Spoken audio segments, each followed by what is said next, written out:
வணக்கம் நண்பர்களே. மீனா என்ன ரகசியத்தை கண்டுபிடிச்சிட்டாங்க, விஜயா முன்னாடி ரோஹிணி என்ன வார்த்தையை சொல்றாங்க, நெக்ஸ்ட்னு எல்லா உண்மையுமே வெளிச்சத்துக்கு வருது. ஸ்ருதி ரோஹிணிக்கு மேக்கப் பவுடர் வாங்கி கொடுக்குறாங்க. ஸோ அதே மாதிரி அங்கே பார்த்தீங்கன்னா மீனா கண் முன்னாடியே சீதாவும் அவங்களோட லவரும் சிக்கிறாங்க. அண்ணாமலையோட ஃபேமிலியில் அடுத்த பிரச்சனை வெடிக்க போகுது. அப்படி என்னதான் நடக்குது அப்படின்றத வாங்க பார்க்கலாம். அரேபியன் அணி சேனலில் போடுற வீடியோவை நீங்கள் இப்போ தான் ஃபஸ்ட் டைமாக பார்க்குறீங்கன்னா சப்ஸ்கிரைப் பண்ணிட்டு அப்படியே பெல்லுக்கு ஆல் கொடுங்க. ஸ்ருதி ரோஹிணியை கூப்பிட்டு இவங்களோட ஃப்ரெண்டுக்கு மேரேஜ் இருக்குது, ஸோ நீங்கள் ஃப்ரீயாக இருந்தீங்கன்னா அட்டன் பண்ணுறீங்களா அப்படின்னு கேட்பாங்க. அதுக்கு விஜய் என்ன சொல்லுவாங்க பார்த்தீங்கன்னா, உன்னோட ஃப்ரெண்டு மேரேஜுக்கு இவ எதுக்கு வரணும் அப்படின்ட்டு திமிரா கேட்பாங்க. அதுக்கு ஸ்ருதி என்ன சொல்றாங்க பார்த்தீங்கன்னா, சாத்துக்குடி ஜூஸ் கொடுக்கறதுக்கு ஆள் இல்லையா, அதான் கேட்டேன் அப்படின்ட்டு நக்கல் பண்ணுவாங்க. மனோஜை ஃபர்ஸ்ட் அசிங்கப்படுத்திட்டு இப்போ விஜயாவையும் ஸ்ருதி அசிங்கப்படுத்தினதை பார்த்து முத்து சிரிச்சிட்டு இருக்கான். அப்போ ரவி சடனா ஸ்ருதிட்ட நீ சொல்ல விஷயத்தை முதல்ல ஃபர்ஸ்ட் சொல்லு அப்படின்னு ஸ்ருதிட்ட சொன்ன உடனே ஸ்ருதி ரோஹிணிட்டு போய் நீங்க என்னோட ஃப்ரெண்டுக்கு மேக்கப் பண்ணுவீங்களா அப்படின்னு கேட்குறாங்க. நீங்க கேட்குற அமௌண்ட் நான் கரெக்டாக வாங்கி கொடுத்துட்றேன் அப்படின்னு சொல்றான். ஸோ அதுக்கு ரோஹிணி என்ன சொல்றாங்க பார்த்தீங்கன்னா, அதுக்கு ஆன்ட்டியோட பெர்மிஷன் கொடுத்தா தான் நான் போறேன் அப்படின்னு சொல்றாங்க. அப்போ அண்ணாமலை கேட்ட கொஸ்டின் தாங்க மாசா இருக்கு. அண்ணாமலை ரோஹிணிட்ட என்ன கேட்பாருன்னு பார்த்தீங்கன்னா, இது வரைக்கும் விஜயா சொல்லி தான் நீ போனியா, நீ உன்னோட வேலையை தானே பார்க்க போற அப்படின்னு சொல்லியிருப்பாரு.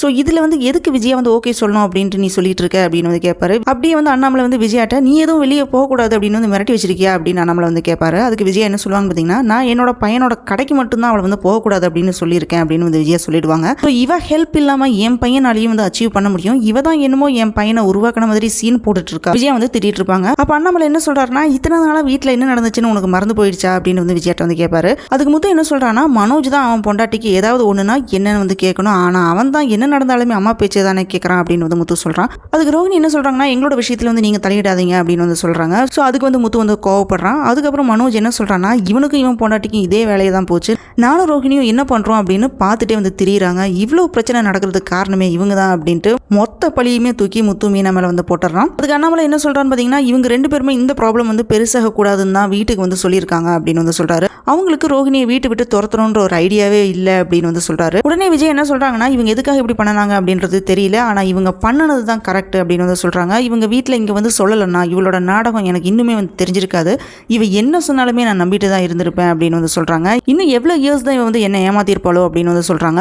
விஜயா ஃபர்ஸ்ட் டைமா பாத்தீங்கன்னா முத்து மீனா அப்ரிஷியேட் பண்ணிட்டு இருக்காங்க. விஜயா அப்ரிஷியேட் பண்றதை கேட்ட உடனே ஆச்சரியமா இருக்கு. அப்ப அண்ணாமலை என்ன சொல்றாருன்னா, விஜயாட்ட நடந்தது எல்லாமே மறந்துடு, இனி நெக்ஸ்ட் என்ன பண்ணலாம் அப்படின்னு திங்க் பண்ணு அப்படின்னு சொல்லுவாரு. அதுக்கு விஜய் என்ன சொல்றாங்கன்னா, என் பையன் கடைக்கு இனி இவ போகக்கூடாது அப்படின்னு கிளியர் கட்ட சொல்லிடுறாங்க.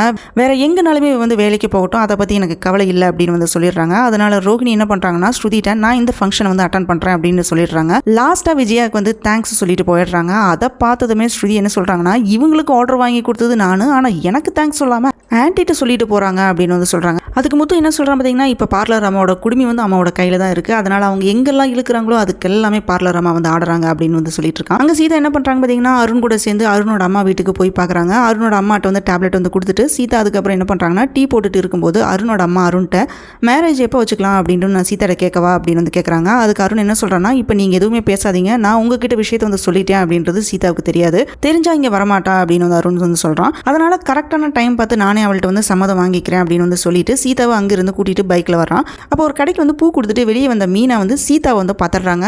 யாரோட பைக்ல சீதா போறா அப்படின்னு மீனா சந்தேகப்படுறாங்க. அங்க முருகன் என்னடான்னு பாத்தீங்கன்னா, அவனோட லவ் சக்சஸ் ஆயிடுச்சு அப்படின்ட்டு செல்வம் முத்துக்கு ரெண்டு பேருக்குமே ட்ரீட் கொடுத்துட்டு இருக்கான். அந்த பக்கமா தான் அருண் என்ன பண்றான்னா, சீதா டிராப் பண்றான். சீதா என்ன சொல்றாங்கன்னா, நான் இங்க இருந்து நடந்து போயிடுறேன், நீங்க இப்போதைக்கு எங்க வீட்டு பக்கமே வர வேண்டாம் அப்படின்னு சொல்லிடுறேன். நான் கரெக்டான டைம் பார்த்து அம்மாட்ட நான் சொல்றேன், நான் சொன்னாதான் சரியா இருக்கும், அடுத்தவங்க சொல்றது நல்லா இருக்காது அப்படின்னு சொல்லி அருண் அங்கிருந்து போக சொல்லிட்டு சீதா நடந்து வந்துட்டு இருக்கா. அப்போ முத்து சீதா பாத்துறான். என்ன இந்த பக்கம் நடந்து வர அப்படின்னு முத்து கேட்கறான். சீதாட்ட விசாரிக்கிறான். அதுக்கு சீதா என்ன சொல்றாங்கன்னா, என்னோட ஃப்ரெண்டு கூட வந்தேன், இங்க கொஞ்சம் வீட்டுக்கு தேவையா இருக்கிற பொருள் எல்லாமே வாங்கணும், அதுக்காக தான் நான் இங்க இறங்கி பொருள் வாங்கிட்டு போறேன் அப்படின்னு சொல்றான். ஸோ லாஸ்ட்ல முத்து என்ன சொல்றான்னா, சரி நான் கொண்டு போய் விடுறேன் அப்படின்னு சொல்றான். ஆனா சீதா வேண்டாம் அப்படின்னு சொல்லிடுறான். அதுக்கப்புறம் சீதா வீட்டுக்கு வந்த உடனே அவளோட அம்மா சாப்பிடாம பூக்கடைக்கு போறனால சாப்பாடு போட்டு சீதா என்ன பண்றாங்கன்னா, அவளோட அம்மாவுக்கு ஊட்டி விடுறாங்க. இப்படிதான் இன்னைக்கு எபிசோட் முடிஞ்சிருக்கு. லவ் பண்ற விஷயத்த அம்மா கிட்ட சொல்லி பெர்மிஷன் வாங்கணும் இல்லையா, அதனால தான் இவங்க இந்த மாதிரி ஆக்டிங் எல்லாம் பண்றாங்க போல. யூசுவலா லவ் பண்றவங்க இந்த மாதிரி தான் டிஃப்ரெண்ட் ஆக்டிவிட்டிஸ் எல்லாமே பண்ணுவாங்க. இதை வச்சு நம்ம ஈஸியா ஐடென்டிஃபை பண்ணிடலாம். ரோஹிணி விஜயா சொல்றது தான் கேட்பேன்னு சொல்லி எகெயின் நடிக்கிறாங்களோ அப்படின்னு தான் நினைக்க தோணுது. ஏன்னா ரோஹிணி நீ எப்போ விஜயாக்கு ஆப்பு வைக்க போறாங்களோ அப்படின்றது தெரியல. விஜயா தான் உஷாரா இருக்கணும். நீங்க இன்னைக்கு நடந்த விஷயத்தை பத்தி என்ன நினைக்கிறீங்க அப்படின்றத கமெண்ட் பண்ணுங்க. இந்த வீடியோ பிடிச்சிருந்தா லைக் பண்ணுங்க, ஷேர் பண்ணுங்க. அரேபியன் அணி சேனலுக்கு சப்ஸ்கிரைப் பண்ணி சப்போர்ட் பண்ணுங்க.